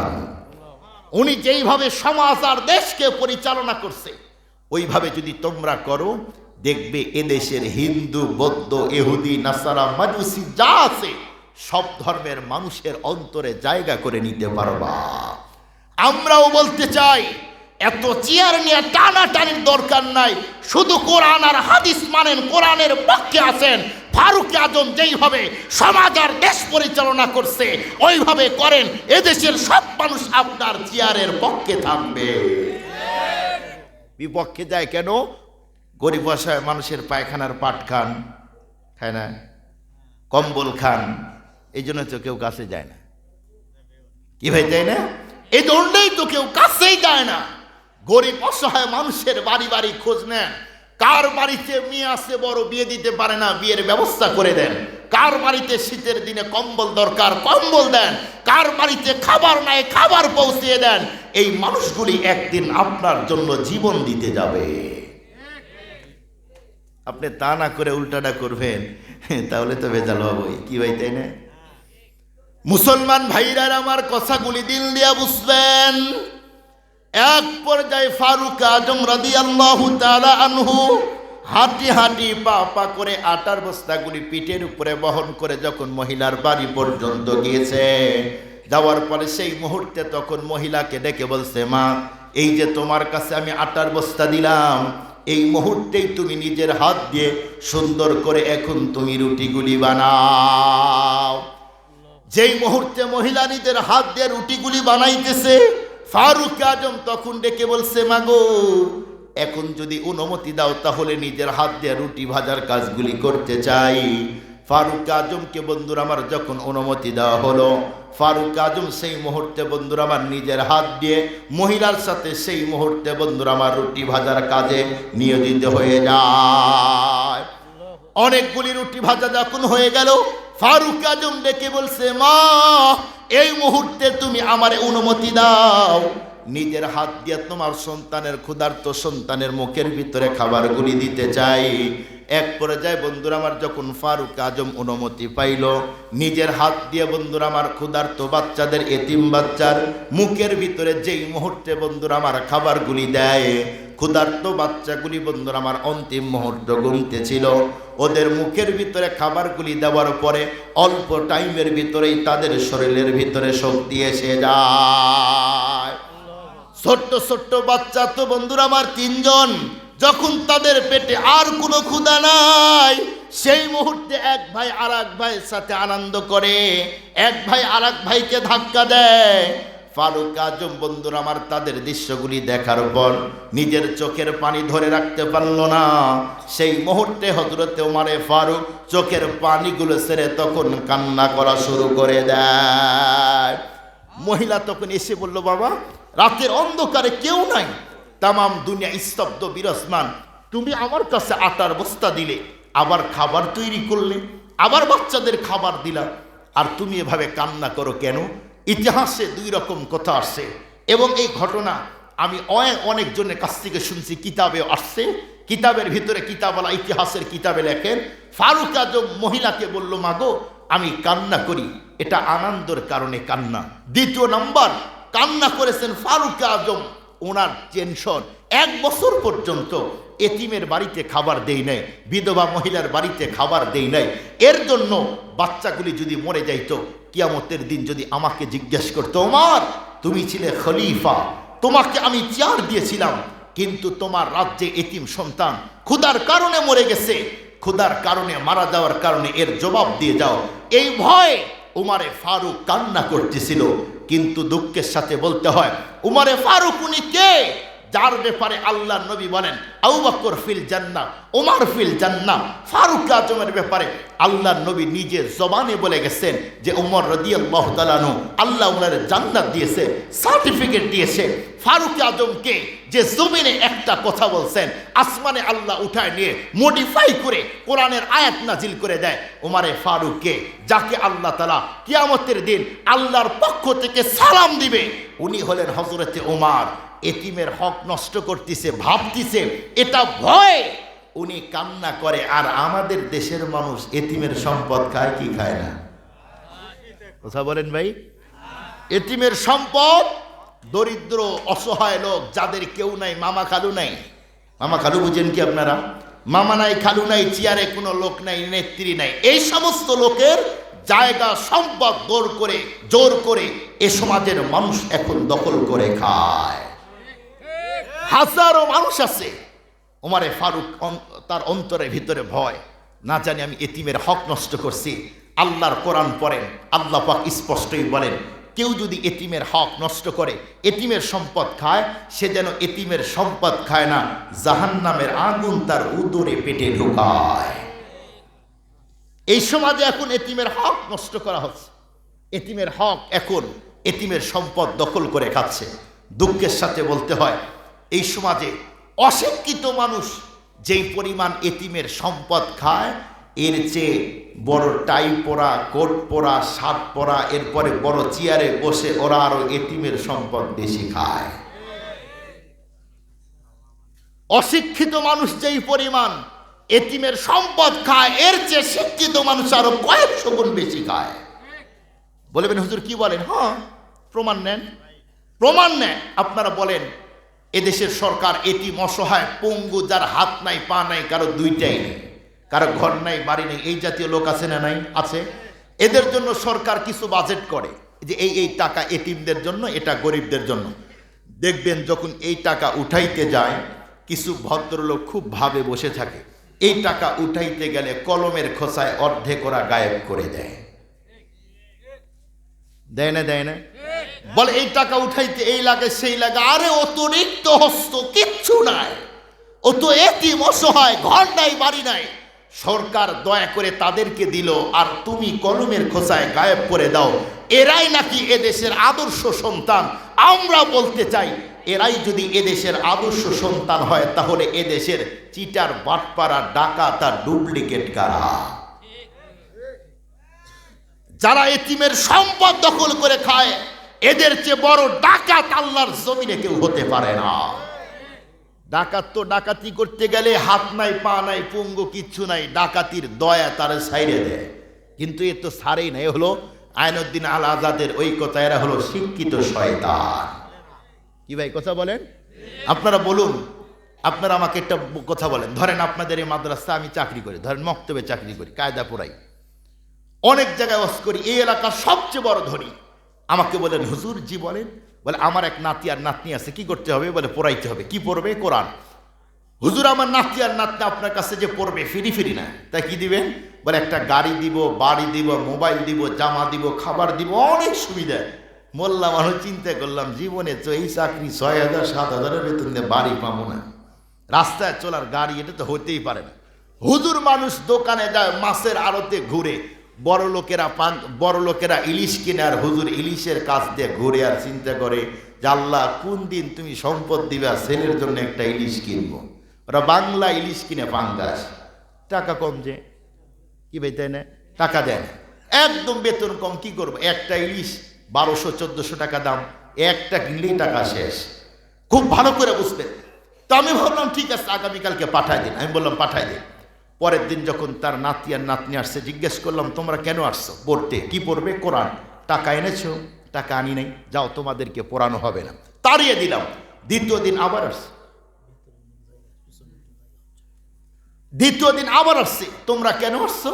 পড়তে। কি পড়বে? কোরআন। টাকা এনেছো? না তো টাকা আনি নাই। দ্বিতীয় দিনও তাড়িয়ে দিলাম, তৃতীয় দিনও তাড়িয়ে দিলাম। বলুন তো দেখি, ওই নাতি আর নাতনিকে পড়ানোর জন্য কি আমাকে গাড়ি বাড়ি দেওয়া হয়নি? ওই নাতি আর নাতনিকে পড়ানোর জন্য তো গাড়ি বাড়ি দেওয়া হয়েছে, কিন্তু আমি টাকা চাইলাম। টাকা চাইলে আমাকে কি মানুষ বলা যায়? বলেন বলেন, মানুষ বলা যায় না। কেন? ওই নাতি আর নাতনিকে পড়ানোর জন্যই তো আমাকে গাড়ি দেওয়া হয়েছে, বাড়ি দেওয়া হয়েছে, রাস্তার চলার সুবিধা দিল, মোবাইল দিল, আরো জামা দিল, খাবার দিল। টাকা চাইলে আমি যদি অমানুষ হয়ে যাই, সরকার যাদেরকে চাকরি দিল, গাড়ি দিল, বাড়ি দিল, রাস্তার চলার সুবিধা দিল, এরপরে তাদের কাছে গরিব অসহায় দরিদ্র লোক যখন টাকা উঠাইতে যায় তখন বলে টাকা ছাড়া সিগনেচার হয় না, এদেরকেও মানুষ বলা যায় না। খুব ভালো করে বুঝবেন। বলুন, যারা বড় বড় চাকরি করে চেয়ারে বসে আছে, ওরা শিক্ষিত না মূর্খ? ভালো করে বুঝে কেন, শিক্ষিত না মূর্খ? শিক্ষিত। এরপরেও এমন অবৈধ কাজ করে কেন? ওদের যে বিদ্যা আছে ওই বিদ্যা দিয়ে আদর্শ মানুষ হওয়া যায় না। ওদের কাছে সব বিদ্যা আছে, কোরআনের বিদ্যা নাই। যদি কোরআনের জ্ঞান থাকতো ওরা কখনো এতিম আর অসহায় দরিদ্র লোকের সম্পদ ওরা খাইত না। কি কথা বলেন? আর ওরা এই দেশের সম্পদ চুরি করে, ডাকাতি করে খায়, আর এদেশের নিরীহ অসহায় ওলামা একরামের ঘাড়ে চাপায়। আলেমরাই নাকি দেশ খাইলো। আরে তোমার নিচের খবর নাই, তুমি আলেমদের দাও। এদেশের কোনো আলেম দুনিয়া লোভী না।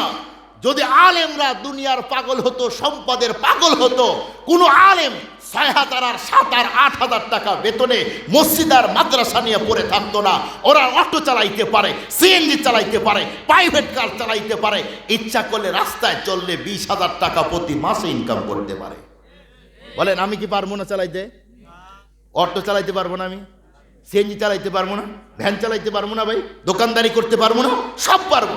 এরপরে করি না কেন? কারণ এলেম শিখছি, এলেম শিখাবো পরপারের আশায়। পরপারের আশায় যারা এই দেশে আলেমদেরকে বকা দেয়, গালি দেয়, মনে রাখবেন এরা হলো বিজাতিদের দালাল। সহজ করে একটা কথা বলি, বুঝবেন। ইউসুফ পয়গম্বরের, অল্প টাইমে বয়ানি শেষ করে দেব, যারা দাঁড়ায় আছে থাক। আপনারা বলেন, যারা দাঁড়িয়ে আছেন মেহরবানি করে একটু ফাঁকা জায়গায় বসে যান ভাই, অল্প টাইমে বয়ান শেষ করে দেবো, সর্বোচ্চ 10 মিনিট। ইউসুফ সুলাইমান পয়গম্বরের নাম শুনছেন? বিলকিস রানীর কাছে পয়গম্বর সুলাইমান উনি চিঠি পাঠাইলেন, বিলকিস রানী তুমি স্যালেন্ডার করো, আমার ধর্ম গ্রহণ করো, নবী হিসাবে মেনে নাও, স্যালেন্ডার করো। বিলকিস রানী পত্র হাতে পাওয়ার পরে ভাবছে না জানি অন্য রাজ্যের রাজা পাঠাইছে কি, উনি পড়তিসার রাখতিছে, শুধু রেগে একদম চোখ টোক ফুইলে অষ্টধর কাঁপতিছে, এত বড় স্পর্ধাকা আমাকে স্যালেন্ডার করতে পারে, ও কি সুলাইমান জানে না আমার রাজ্যের অবস্থা? অনেক লম্বা কথা, আমি পয়েন্ট আউট করব। তো এক পর্যায়ে বিলকিস রানী তার অ্যাসিস্ট্যান্ট যে আছে তাকে বলল, দেখো আমার দেশের কি পরিমাণ সম্পদ আছে আর আমার কি পাওয়ার, এইটা মনে হয় ওই রাজা জানে না, এই জন্য তুমি একটা স্বর্ণের ইট নিয়ে ওই রাজ্যে যাও, ওকে গিয়ে বলো যে এই যে স্বর্ণের ইট, উনি যদি স্বর্ণের ইট দেখে তাহলে ও যদি বেনি এবং তীক্ষ্ণ বেন চৌকাস বেনের অধিকারী হয় তাহলে সে বুঝবে আমার রাজ্যের অবস্থা। যখন ও স্বর্ণের ইট দিয়ে পাঠাইল, জিন জাতি আইসা পয়গম্বর সুলাইমানকে বলছে, পয়গম্বর শুনছেন কি? বলে অ্যাসিস্ট্যান্টকে পাঠাইছে বিলকিস রানী স্বর্ণের ইট নিয়ে আপনাকে দেখাইতে চায় তার রাজ্যের অবস্থা। পয়গম্বর সুলাইমান উনি তো পাওয়ারফুল নবী, সুবহানাল্লাহ বলে, সমস্ত মাখলুকাতের ভাষা এবং সব দিক দিয়ে পয়গম্বর বুঝতেন, অনেক লম্বা কথা এগুলা। তো পয়গম্বর বলল, অ্যাসিস্ট্যান্ট যেই রাস্তা দিয়ে ঢুকবে উনি ঢুকার আগে এই পুরা রাস্তা তোমরা স্বর্ণ দিয়ে বানায় দিতে পারবে কারা? সবগুলো আছে। জিন জাতি বললেন, লাব্বাইক পয়গম্বর, আমরা পারবো। সুলাইমান নবীকে বললেন যে আমরা পারবো, ঠিক আছে দাও, করে দাও। পুরা রাস্তা যখন স্বর্ণ দিয়ে করে দিছে, এখন বিলকিস রানীর অ্যাসিস্ট্যান্ট স্বর্ণের একটা ইট বগলের ভিতরে নিয়ে আসে আর ভাবে, কারণ ও তো জীবনে স্বর্ণের ইট দেখে নেয়। দেখেন না, গরিবের ছেলে বন্ধু যদি ধনী হয় বন্ধুর বাড়িতে যাবে, ধনী বন্ধু আজীবন 500-700 টাকার শু পড়ছে, শু তো চিনেন, শু পড়ছে, এখন ভিআইপি বন্ধুর বাড়িতে যাবে, কয় দোস্ত তোর শুটা দে, 5-7 হাজার টাকা দাম, বলে আইসেই তোরে দিয়ে দিব। এ জীবনে এত দামি শু পরে নাই, পায়ে দিয়ে এখন রাস্তা দেখাবার দিয়ে শু দেখে, আছে না নাই? যায় আর দেখে। তো এই লোক ও তো জীবনে স্বর্ণের ইট দেখে নেয়, আসতিছে আর ভাবতিছে আমার কাছে স্বর্ণের ইট, আমি কি আর আমি আছি, আমাদের সাথে কে পারে? এই রাজ্যের রাজা পারবে না, আমার কাছে স্বর্ণের ইট আছে। ও এক ইটের ভাবের সুদনে রাস্তায় মনে হয় চলা যায় না। যখন অ্যাসিস্ট্যান্ট সুলাইমান নবীর গেটের সামনে আসছে, আসার পরে ভালো করে দেখতিছে আর এভাবে ধরতিছে, ঢুকতেই দেখে যেই রাস্তা দিয়ে ঢুকবে, ইন্নালিল্লাহ, পুরা রাস্তাই তো স্বর্ণ দিয়ে করা। সুবহানাল্লাহ বলে, সুবহানাল্লাহ। বিলকিস রানীর অ্যাসিস্ট্যান্ট চিন্তা করে, রাস্তায় স্বর্ণ দিয়ে করা আর আমার কাছে একই, ওর কাছে একই। এখনো ভাবতিছে যে কেউ দেখার আগে ইটটা ফালাই দে, কারণ এত ইটের কাছে আমার এক ইট কুলায় না। ওবিয়া, এ দুনিয়াতে তোমাদের কাছে দুনিয়ার সম্পদ এক ইটের মতো, এই জন্য সম্পদ নিয়ে মায়া দেখাও, মহব্বত দেখাও, চুরি করো, ডাকাতি করো, লুটতরাজ করো, আর ওলামা একরামের কাছে আখিরাতে ইটের কোনো অভাব নাই। ওলামা একরামের কাছে আখিরাতে ইটের অভাব নাই, স্বর্ণের। ওলামা একরামের সাথে টক্কর দিতে আইসো না।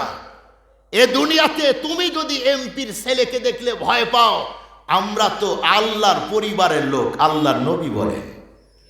আজকে আমাদের দেখলে টক্কর দাও, ভাব দেখাও, বিচার দুনিয়াতে না হলে আখিরাতে হবে।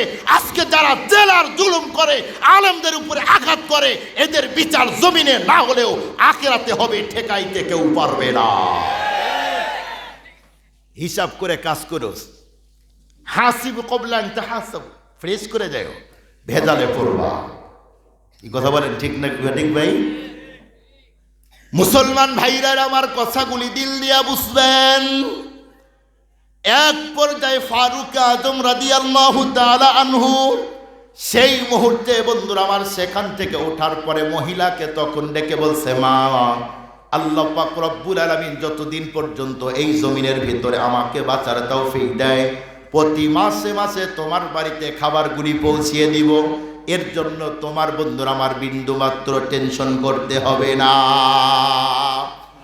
এ কথাগুলি বলেই যখন ফারুক আজম নিজের গন্তব্যের দিকে রওনা দেবে, সেই মুহূর্তে পিছন দিক থেকে মহিলা ডাকতেছে, বাবা একটু দাঁড়াও।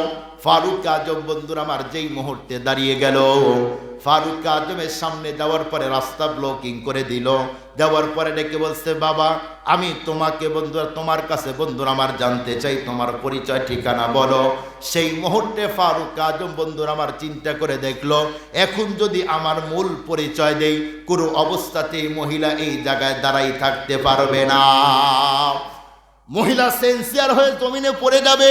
ফারুক আজম সেই মুহূর্তে ডেকে বলছে, মা আমি একজন মুসাফির, আল্লাহ পাকের বান্দা, মানুষের উপকার করাই হলো আমার পেশা আর ধান্দা।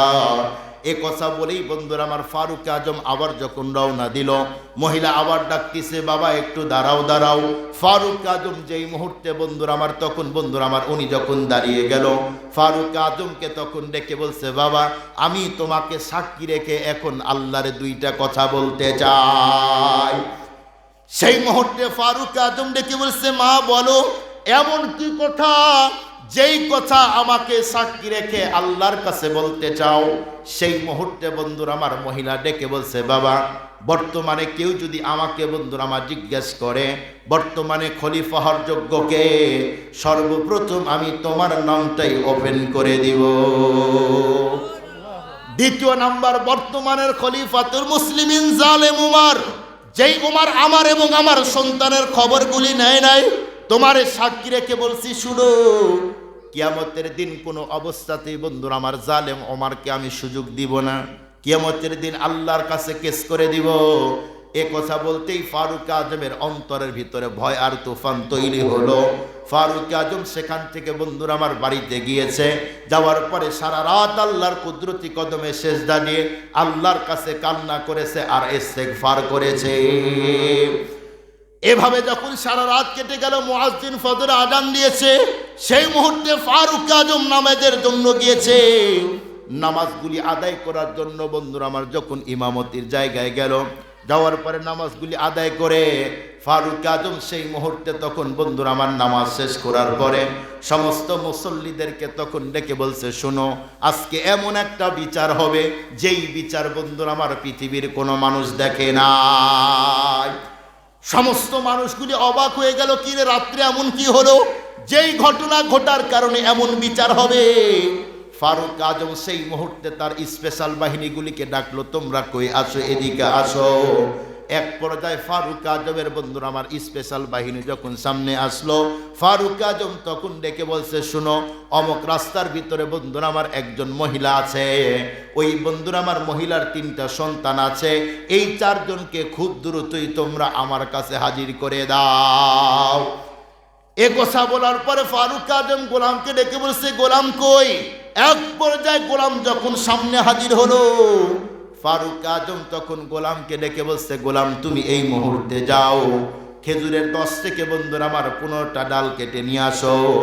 গোলাম যেই মুহূর্তে বন্ধুরা আমার খেজুরের ডালগুলি কেটে আনলো, ফারুক আজমের স্পেশাল বাহিনী যখন মহিলার বাড়িতে গিয়েছে, যাওয়ার পরে দরজার ভিতরে ঠক ঠক ঠক ঠক করে আওয়াজ দেয়, কিন্তু কোনো অবস্থাতেই মহিলা দরজা খুলে না। সেই যুগের মেয়েরা বন্ধুরা আমার কোরআন পড়তো সকাল সন্ধ্যায়, আল্লাহর কোরআন তেলাওয়াত করতেছে, মানুষগুলি দরজা ডাকে কিন্তু কোনো আওয়াজ খবর নাই। কারণ হলো আল্লাহর কোরআন এত মনোযোগ দিয়ে পড়তেছে। কিন্তু দুঃখ আর কষ্টের সাথে বলতে হয়, বলুন তো দেখি, দিন যত করতেছে আমাদের দেশের মা এবং বোনেরা এখন সকাল সন্ধ্যায় আল্লাহর কোরআন পড়ে না, নাটক দেখে। সেই যুগের মেয়েরা সকাল সন্ধ্যায় কোরআন পড়তো, আর এখন কোরআন পড়ার কোনো সুযোগ ওদের নাই। ওরা এখন কোরআন পড়তে চায় না, ওরা এখন কোরআনের কাছে যেতে চায় না। এখন তো আজকে একজন ফেসবুকে পোস্ট করছে, ছেলে আর মেয়ে বিয়ে করছে, এখন ফুলসজ্জার রাত। ছেলে এখন ফুলসজ্জার রাতে যায়, দেখে যে বউ নাই ওই জায়গায় আর একজন মহিলা, তার মানে আবার শাশুড়ি নামা।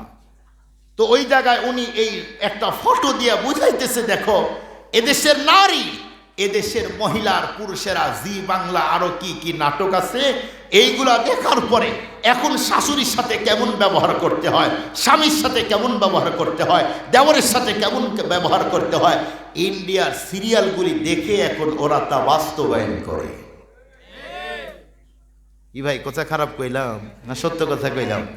আগের যুগের মায়েরা, সেই যুগের মেয়েরা পাতা ঝাড়ু দিত, গরু ছিল, বাচ্চাও ছিল অনেক, এরপরে 2 টাইম আল্লাহর কোরআন পড়তো।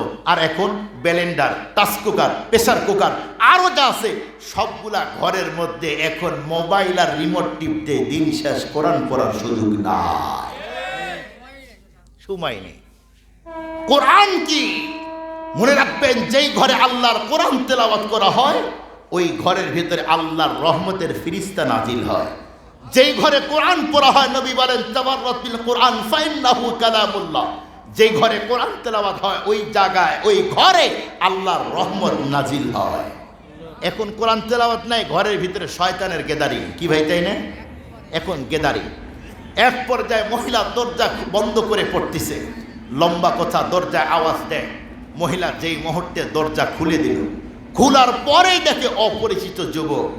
অপরিচিত মানুষ দেখার পরে বলল, বাবা তোমরা প্রত্যুষে আমার বাড়িতে কেন আসছো, কি চাও?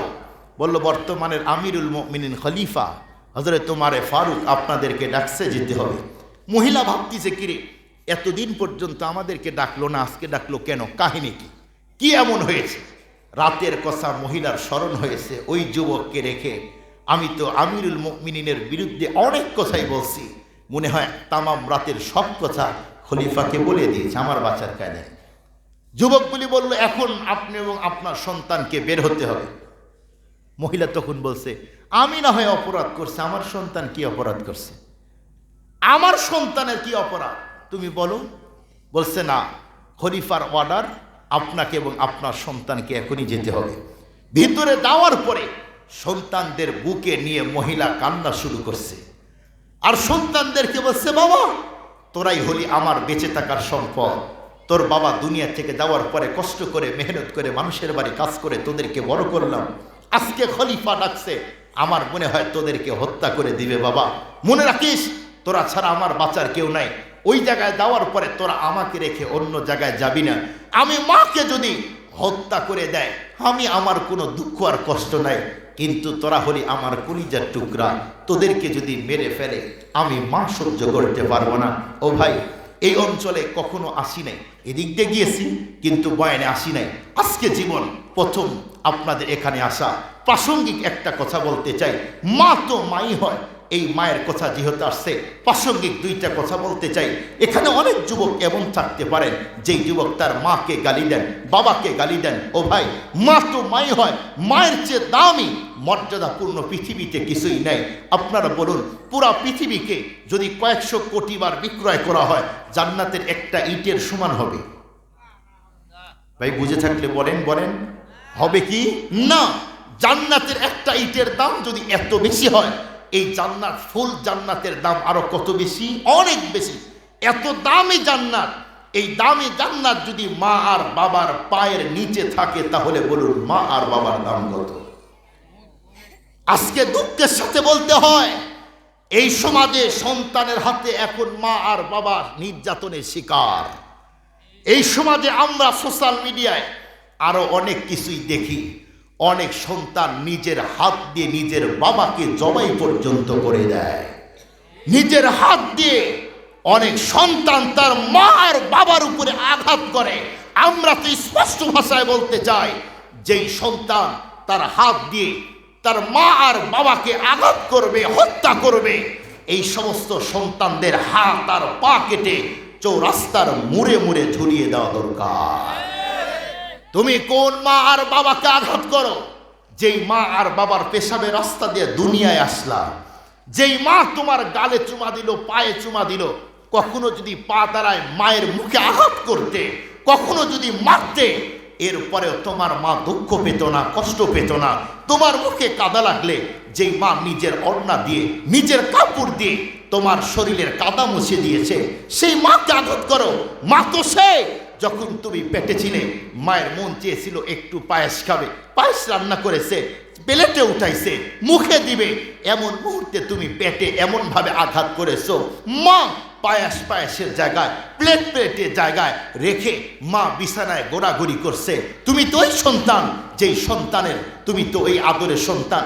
তোমার খালা যদি তোমার মাকে বলতো, বুবু তোমার সন্তানকে আমাকে দাও, একটু ঘুরে আসি, 2 দিন পরে আসবো। তোমার মা তখন বলতো, না না, আমার সম্পদ আমার সন্তান তোর কাছে দিব না, আমার সন্তানের তুই যত্ন করতে পারবি না।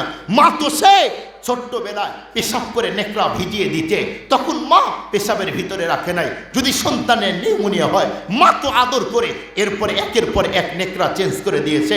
তামাম নেকড়া শেষ, যখন আর কোনো নেকড়া নাই, মা তখন নতুন লুঙ্গি দিত বাবার, অথবা পুরাতন লুঙ্গি দিত। তুমি যখন পেশাব করে লুঙ্গি ভিজিয়ে দিতে, মা তোমাকে পেশাবের ভিতরে রাখে নাই। যদি তোমার নিউমোনিয়া হয়, তুমি রোগে আক্রান্ত হবে, তুমি অসুস্থ হবে, মা তখন ওই লুঙ্গির ভিতরে উঠায়া, আর কোনো নেকড়া নাই, কিচ্ছু নাই, সেই মুহূর্তে মা নিজের বুকের উপরে রেখে সারা রাত কাটিয়ে দেয়। উনি হলো মা। আজকে নতুন বেগম, নতুন শ্বশুর শাশুড়ি পায়া, এখন মা হয়েছে ওল্ড মডেল। বুঝেন, এটা চলে না। দেখেন না, মানুষ নতুন জুতা কিনে। আমি আজকে আমার বেগম বলতেছে, কি ব্যাপার, জুতার টাকা দিলাম, জুতা কিনলেন, কিন্তু ওই জুতা আর পরেন না, যে নতুনটা পরেন। আমি বলছি যে ওইটা তো পুরাতন হয়েছে, ওইটা মাঝে মাঝে পরবো। তার মানে ওই জুতার মূল্য এখন নতুনের চেয়ে একটু কম। কেউ যদি মনে করে যে নতুন মা পাইছি, নতুন বাবা পাইছি, গল্পের বেগম পাইলাম, মনের চাহিদা পূরণ করার বেগম পাইলাম, এই মা আর বাবা আমার আর কি করলো? আরে ভাই, তোমার মা আর বাবা তো তোমার দুঃখ আর কষ্টের টাইমে ছিল, নিজে না খেয়ে তোমাকে বড় করলো, অনেক বড় শিক্ষিত করলো। ও শ্বশুর বাড়িতে শীতের দিনে শার্ট পাও, প্যান্ট পাও, কোট পাও, জ্যাকেট পাও, মনে করছো শ্বশুর শাশুড়ি কত মহব্বত করে। শ্বশুর বাড়িতে শীতের দিনে যাও, সকালে ঘুম থেকে ওঠার পরে হাঁসের ডিম, মুরগির ডিম 4 পিস একবারে দেয়, এগুলি পাও, পোলা কুরমা খাও, মনে করছো তুমি যে আমার আপন মায়ের চেরাই আপন। তোমার বেগমের সাথে একদিন ভেজাল লাগায়ও, আর বেগম যদি একদিন বলে দেয় তোমার জামাই এই বলছে, এরপরে যাইবা পোলাও পাইবা না, কুরমাও পাইবা না, ডিমও পাইবা না, আলু ভর্তা পাইবা মরিচ লবণ ছাড়া। জনম দুঃখিনী। আজকে দুঃখের সাথে বলতে হয় কি জানেন, আমরা যারা ছেলে আছি, যুবক আছি, যারা বিয়ে করছি, বেগম অনেক কথা বলে, অনেক কথাই বলে। আমাদের দেশের মানুষ বেগমের সব কথা যুবকেরা শোনে, সব কথা স্ত্রী সত্যি কয় না, কয়। আমার যদি এ কথা আপনি যদি বিশ্বাস না করেন, আপনি প্রমাণ নিন, আপনার স্ত্রী সব কথা আপনার পক্ষে কয় না, মায়ের পক্ষে কয় না। এমনও কিছু পেঁচ লাগানো কথা বলবে, আপনি মা এবং আপনি সন্তান এবং বাবার ভিতরে তখন ফাটল তৈরি হয়। যেই সংসারে খোঁজ নেন, ছেলে বিয়ে করে নাই, 25 বছর বয়স, কোনোদিন মা আর বাবার সাথে 2 কথা হয় না। নতুন রাডার ঢুকাইছে ঘরে, এখন বাড়িতে কি হয় না হয় রাত্রে সবগুলা ট্রান্সফার করে দেয়। কি ভাই, আছে না নাই? আর কয়েক মিনিট থাকবেন।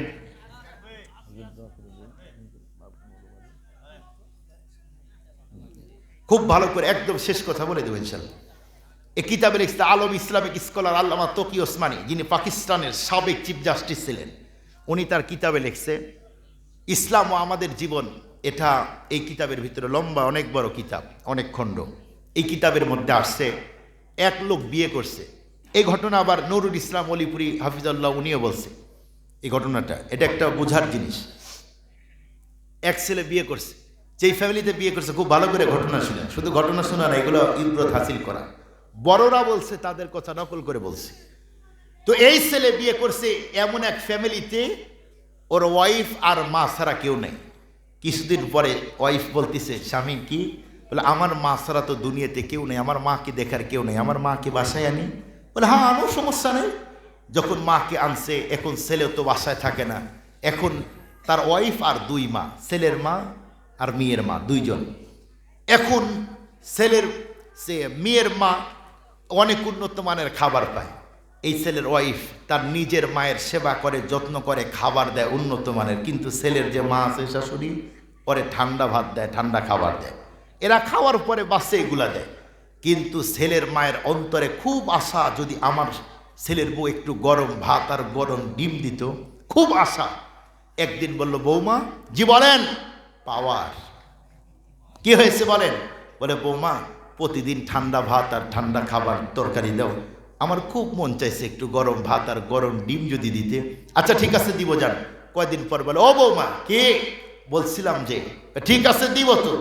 একদিন ছেলে রাত্রে কাজ সেরে বাসায় আসছে, মা জানে না, জিজ্ঞাসা তখন সকালে বলছে, বৌমা ওই যে কইছিলাম যে কি খবর?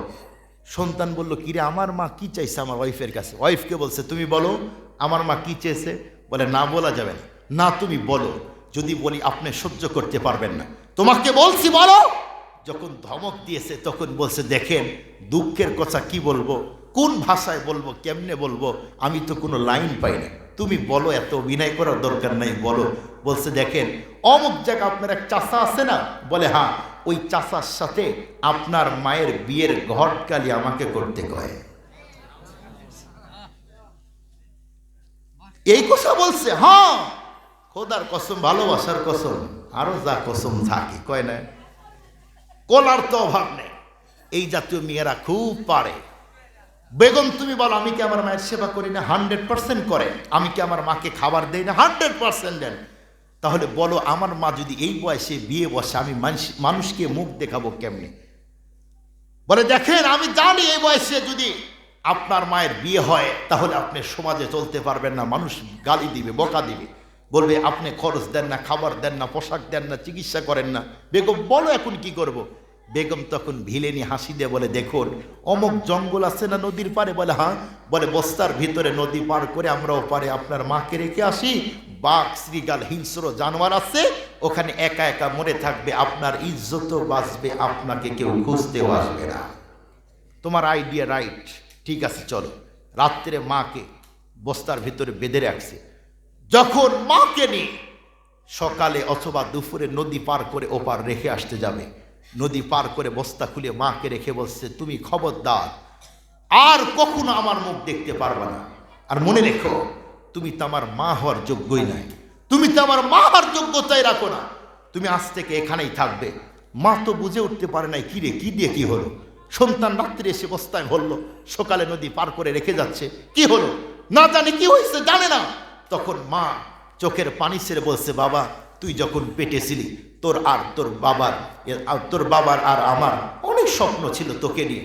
তুই পেটে থাকা অবস্থায় তোর বাবা দুনিয়া থেকে বিদায় নিল, তুই যখন দুনিয়াতে আসলি তোর চেহারা এত ফাইন দেখার পরে আমি মা ভাবলাম আমার যৌবনের ক্ষুধাও আছে, চাহিদাও আছে, অন্য জায়গায় বিয়ে বসলে বিয়ে বসতে পারবো, কিন্তু আমার সন্তানের কি হবে?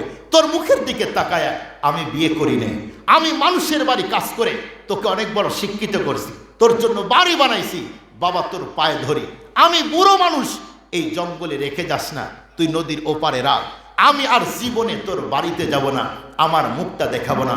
সন্তান রেগে তখন বলতেছে, না তোমার মুখে আমার নাম এবং আমার কথা মানায় না, তুমি থাকো এ জায়গায়। এ কথা বলতেই এক পর্যায়ে আকাশে এমনভাবে মেঘ জমলো, মনে হয় ঝড় হবে, মনে হয় তুফান হবে। সেই মুহূর্তে স্ত্রী স্বামীর হাত ধরে টানে আর বলে, তাড়াতাড়ি চলেন, তাড়াতাড়ি চলেন, যদি নদী পার হতে না পারি, ঝড়ে আমরা নদীর ভিতরে ডুবে মরে যাইতে পারি। যখন স্ত্রী স্বামীর হাত ধরে টানে, সন্তান তো একটু পিছনের দিকে তাকায়া দেখে মা সেজদা দিয়ে আল্লাহর কাছে জোরে জোরে কান্না করতেছে আর বলতেছে, আল্লাহ যেই সন্তানকে পেটে ধরলাম, যেই সন্তানের জন্য মানুষের বাড়িতে কাজ করলাম, ওর জন্য বাড়ি বানাইলাম, ওই সন্তান নদীর এই পারে রেখে যাচ্ছে, ও দয়া আল্লাহ, ওই সন্তান যদি আমাকে রেখে যায়, আমি যদি বুড়ো মানুষ মরে যাই, আমার দুঃখ নাই, আমার সন্তান ঝড়ের ভিতরে যেন না পারে, নদী পার করে দাও, আমার সন্তানকে সহি সালামতে নদী পার করে দাও। যখন জোরে জোরে আওয়াজ দিয়ে বলতেছে, সন্তান তখন বেগমের হাত ছিটকায় দিল, কিরে আমার মা নিজের জীবনের চিন্তা না করে আমার জীবনের চিন্তা করে। লম্বা কথা, মাকে সেখান থেকে বাড়িতে নিল। একদিন জিজ্ঞেস করে, ও মা তুমি আমার কাছে, আমার স্ত্রীর কাছে কি চাইছিলা? বলছে, বাবা তুমি তো বাড়িতে থাকো না, আমার খোঁজ খবর তো তেমন নেওয়া হয় না, কিন্তু তোমার স্ত্রী, তোমার মা, তোমার শাশুড়িকে উন্নত মানের খাবার দেয়। আমি একদিন বলছিলাম, বৌমা একটা গরম ডিম ভাজি আর একটু গরম ভাত দাও, এই চাইছিলাম। তখন বলছে, তুমি গরম ডিম আর ভাত চাইছিলা? বলে হ্যাঁ। বলছে, আমার স্ত্রী আমাকে বলছে তুমি নাকি বিয়ে বসতে চাও। ইন্না লিল্লাহ, বাবা তুই এটা কি বললি? এই বয়সে কি বিয়ে বসার বয়স? স্বামী তখন বুঝতে পারছে আমার মায়ের দোষ না, আমার স্ত্রীর দোষ। সাথে সাথে শাশুড়িকে রাখছে, এদিকে আসেন, বলছে আপনি বলুন, আপনি তো একটা মা, কোন জিনিস পরিবর্তন হলে কোন জিনিস পাওয়া যায়, কোন জিনিস চেঞ্জ করলে কোন জিনিস পাওয়া যায়। মা গেলে মা পাওয়া যায় নাকি বউ গেলে বউ পাওয়া যায়। শাশুড়ি বলে বাবা কি হয়েছে, বলে আমি আপনাকে যা বলি আপনি তাই বলেন। মা গেলে মা পাওয়া যায় নাকি বউ গেলে বউ পাওয়া যায়। তখন বলে বাবা বউ গেলে বউ পাওয়া যায়, মা গেলে মা পাওয়া যায় না। বলে এই জন্যই আপনার মেয়েকে আমি এখন তালাক দিয়ে দিলাম। এই যে এই ঘটনা তদন্ত করে নাই, রেখে আসছে। একটু মাঝে মাঝে মায়ের কাছে বসেন, ও মা তোমার কি লাগবে। আমরা কখনো বসি, বলেন বসি বাবার কাছে, বাবা কি লাগবে, ও বাবা আপনার কি লাগবে বলেন। বাবা তো সে নিজে ঈদের দিনে নতুন লুঙ্গি না পরে আপনার জন্য নতুন লুঙ্গি আনলো। একা একা কাছে বসেন, ও মা তোমার কি জুতা আছে, তোমার কি স্যান্ডেল লাগবে, তোমার কি ওষুধ লাগবে, কোনো কিছু তোমার খেতে মন চায় বলো। ছোট্টবেলায় দেখবেন আমারও তো বাচ্চা আছে, আমি যখন আসি আমার ছোট্ট বাচ্চা, ওর ডায়লগই হলো আব্বা কম মা। কোথায় হলো কম মা, মানে খুব কম মা খায়। যদি এই ঝুড়ির যে প্যাকেটের থাকে কম মা 15-20টা ও একদিনেই শেষ করে। প্রতিদিন আসি আব্বা কি কম মা।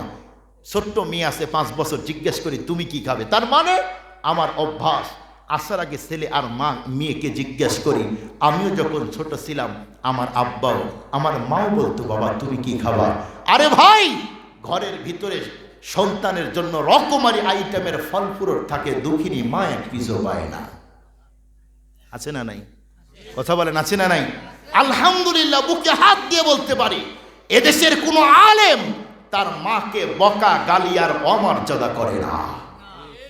আর এদেশের অনেক বড় আপার শিক্ষিত, অনেক কোটি কোটি টাকার মালিক, বাড়ির অভাব নাই, ভাড়াইতে থাকে, কিন্তু ওই বাড়িতে মায়ের জন্য একটা বেডের ব্যবস্থা হয় না। এজন্য আদর্শ মানব হতে চাইলে কোরআন লাগবে। যারা কোরআন পড়ে ওরা মা কি জিনিস জানে, আব্বা কি জিনিস জানে, রসুল কি জিনিস জানে। আর আপনি এমন এক বিদ্যার জ্ঞান দিলেন আপনার সন্তান আল্লাহ চিনে না, রসুল চিনে না, কোরআন চিনে না, আব্বা চিনে না, আম্মা চিনে না। যে সন্তান মা আর বাবাকে চিনে না ঐশী মতো তো মা আর বাবাকে জবাই করবে। ঐশী জবাই করে নাই, ঐশী অনেক বছর আগে চট্টগ্রামে। আজকে দেখেন ঐশী জেলখানায়, জেলখানার ভিতরে ঐশীকে এখন কোরআন শিক্ষা দেওয়া হচ্ছে। ওর মা যদি ছোট্টকালে শিখাইতো ঐশী কখনো সন্তান হয়ে মা আর বাবাকে জবাই করে দিত না।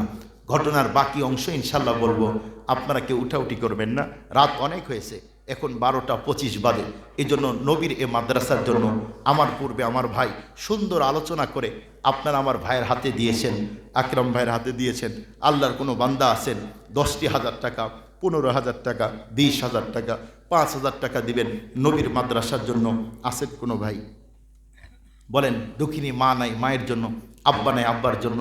যেই মা এত কষ্ট করে বড় করলো, যেই মা নিজে না খেয়ে আপনার জন্য এত পরিশ্রম করলো। মোতাহার হোসেন সাহেব, হ্যাঁ শাহাকোলা না, শাহাগোলা, আলহাস মোতাহার।